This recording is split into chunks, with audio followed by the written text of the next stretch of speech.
పరం శాంతి. ఈరోజు పురుషార్థములకు బేహద్ ఆకారి బాపు మనకు ఇస్తున్నటువంటి సందేశము, పిల్లలు, మీరు చాలా పవర్ఫుల్ లైట్ స్వరూప ఆత్మలు. విశ్వం అనే గ్లోబ్ పైన కూర్చొని చాలా స్పీడ్గా పరం లైట్ని దించుతూ ఉన్నారు.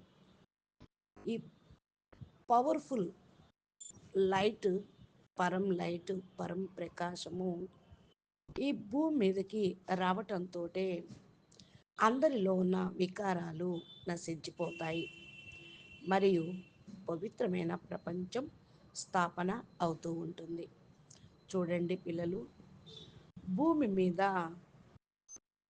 అప్పుడు పూర్తిగా సాఫ్ అయిపోతుంది, క్లీన్ అయిపోతూ ఉంటుంది. అనగా తమో ప్రధానం సమాప్తం అవుతుంది. ఇప్పుడు ఇది అవసరం.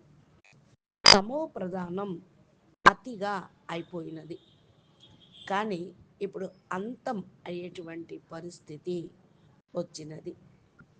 ఇప్పుడు సమయము అతి అయ్యి అంతమయ్యేది, అనగా కల్పం పూర్తిగా అంతిమ గడియల్లో ఉన్నది. కలియుగము, ఈ యొక్క బ్రహ్మాండము పరివర్తనకు అంతిమ గడియలో ఉన్నది.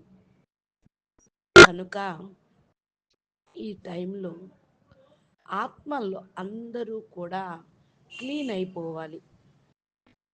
ఈ సమయంలో ఏ ఏ ఆత్మల లోపల వికారాలు ఉన్నాయో అవన్నీ సమాప్తి కావాలి. పరం సుఖం, పరం ఆనందం అనేటువంటి స్థితిని అనుభూతి పొందాలి అంటే పరమ జ్ఞానం, సత్యమైన జ్ఞానం, కొత్త ప్రపంచం కోసం కొత్త జ్ఞానం, బ్రహ్మ జ్ఞానం, ఆత్మ జ్ఞానం అవసరం. దీనితోటే దుఃఖము అనేది మర్చిపోగలుగుతారు. వికారాలుంటే దుఃఖము యొక్క ఫీలింగు వస్తూ ఉంటుంది. అందుకని ఎంతగా ఈ వికారాల నుండి మీరు విముక్తి పొందుతారో అంతగా పదమా గుణాలు దుఃఖం యొక్క అనుభవము అనేది ఉంటూ ఉంటుంది. రెండో వైపు నుండి ఆత్మ లోపల